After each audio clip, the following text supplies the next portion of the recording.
Om Swastiastu. Assalamualaikum warahmatullahi wabarakatuh. Shalom, nama budaya dan salam sejahtera bagi kita semua. Pada kesempatan kali ini, saya akan menjelaskan tentang materi case-based learning 1 saya, yaitu materi dan kasus mengenai bakteri Staphylococcus, yaitu lebih tepatnya adalah hotspot pada anjing. Tapi sebelumnya, perkenalkan, nama saya Iri Bagus Gede Ganendra dan Nurweda dengan nomor induk mahasiswa 24095 pada kelas A. Baik, kita langsung ke latar belakang. Latar belakang yang mendasari kasus ini yaitu adalah hotspot atau biotraumatic dermatitis. Ini merupakan salah satu masalah kulit yang sering dijumpai pada anjing dan menjadi perhatian penting dalam bidang kedokteran hewan karena tingkat kejadiannya yang tinggi serta potensi menimbulkan rasa nyeri hebat dan ketidaknyamanan pada hewan. Tentu ini sangat bertentangan dengan ajaran animal welfare. Penyakit ini ditandai dengan peradangan akut yang biasanya muncul secara tiba-tiba, disertai dengan luka basah, eritema, eksudasi, dan pruritus hebat akibat trauma yang disebabkan oleh jilatan, gigitan, atau garukan berulang.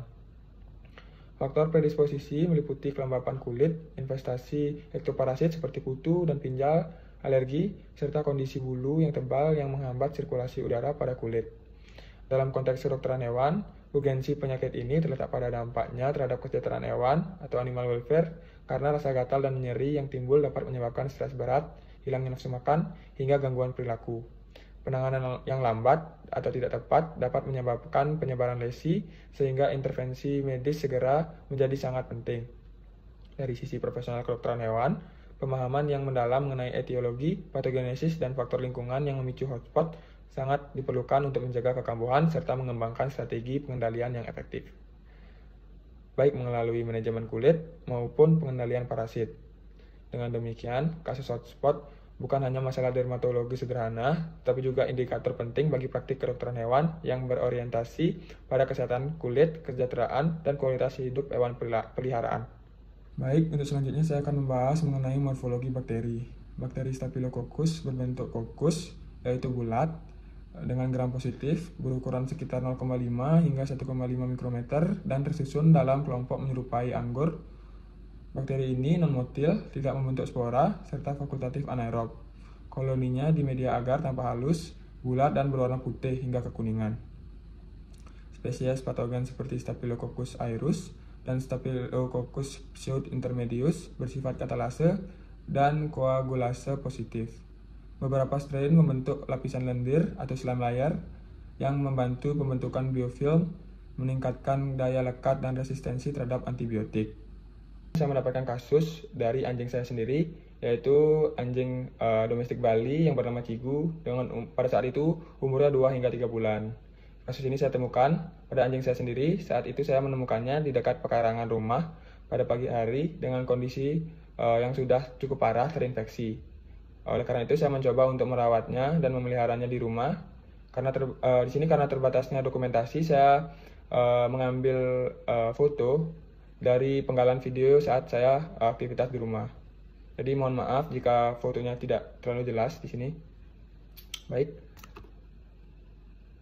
Lanjut.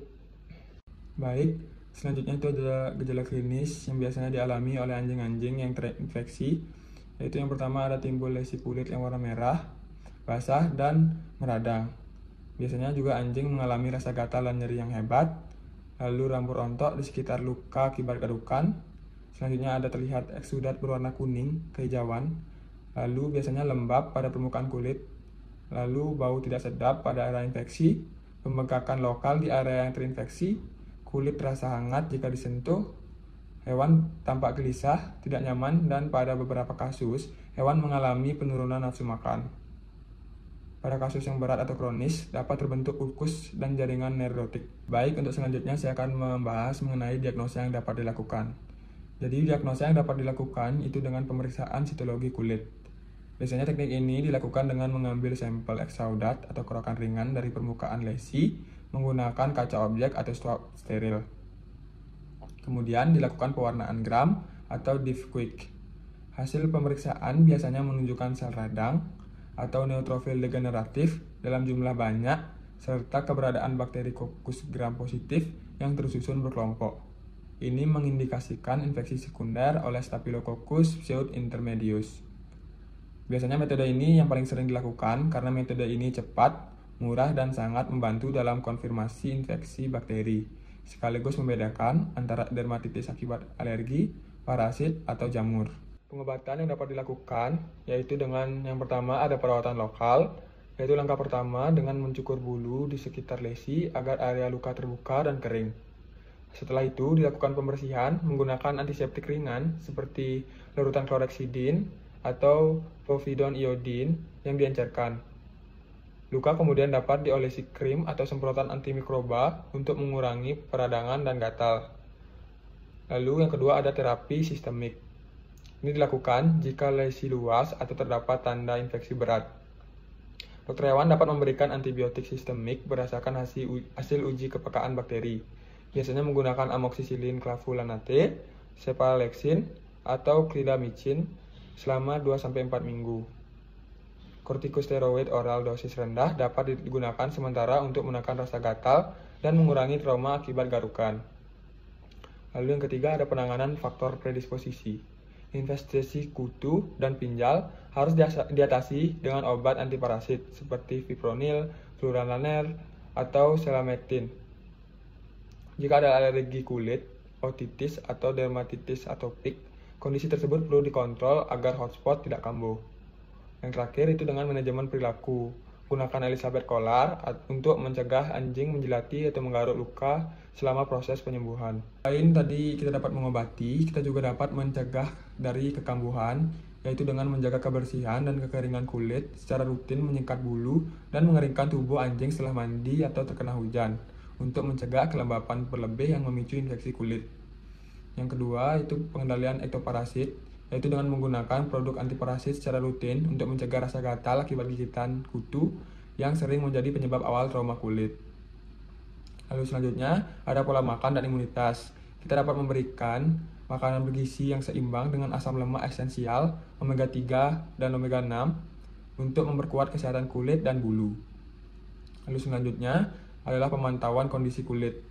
Periksa area rawan seperti leher, paha, dan pangkal ekor secara berkala, terutama pada anjing berbulu tebal atau sering berenang. Yang kelima dan yang terakhir adalah manajemen stres dan lingkungan. Biasanya stres dapat memperburuk perilaku menjilati berlebihan. Berikan aktivitas fisik cukup, interaksi sosial, dan lingkungan yang bersih serta nyaman untuk anjing. Kesimpulan dari kasus ini adalah hotspot atau piotraumatic dermatitis merupakan peradangan kulit akut pada anjing yang timbul akibat jilatan atau garukan berulang dan seringkali diperparah oleh infeksi bakteri sekunder seperti Staphylococcus pseudointermedius. Kondisi ini menimbulkan luka basah yang terasa gatal dan nyeri, sehingga mengganggu kenyamanan serta kesejahteraan hewan. Pemeriksaan sitologi kulit menjadi metode yang paling sederhana dan efektif untuk menegakkan diagnosa. Sedangkan penanganannya meliputi pembersihan area luka, pemberi obat topikal maupun sistemik, serta pengendalian penyebab utama seperti alergi atau infestasi parasit. Upaya pencegahan difokuskan pada perawatan kebersihan tubuh, pengendalian kelembapan kulit, serta mengurangi faktor stres pada anjing. Dengan perawatan yang tepat dan cepat, hotspot dapat pulih sempurna untuk mencegah dari kekambuhan di masa mendatang. Adapun sumber-sumber yang saya gunakan untuk menyusun studi kasus ini dapat dilihat pada video. Baik, sekian yang dapat saya sampaikan pada studi kasus kali ini. Jika ada kata yang kurang berkenan, saya mohon maaf sebesar-besarnya. Untuk itu saya akhiri dengan Param Santi. Om Santi Santi Santi Om.